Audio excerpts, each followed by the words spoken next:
if that had happened under David Cameron, John Major, Margaret Thatcher, everybody responsible would have been out the door within minutes.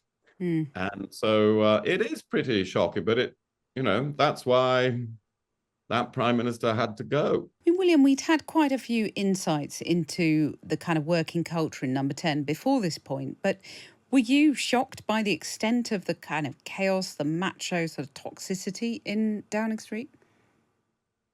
Well, I suppose not surprised given what we've all found out. And this is why some of us in the Conservative Party ended up calling for Boris Johnson to go, because it was that chaotic and toxic culture.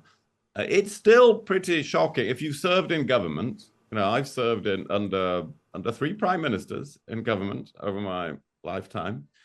I cannot imagine any one of those ever tolerating for a second government being conducted in that way, or indeed any Labour prime minister who I can recall, really for a moment accepting that would be the way things would happen around them and the way decisions would be made, and that would be the language used. If that had happened under David Cameron, John Major, Margaret Thatcher, everybody responsible would have been out the door within minutes.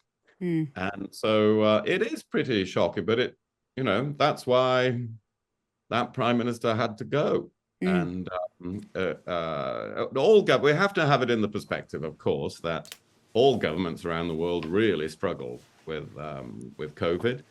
But you have to think when you see some of these exchanges that some better decisions could have been made.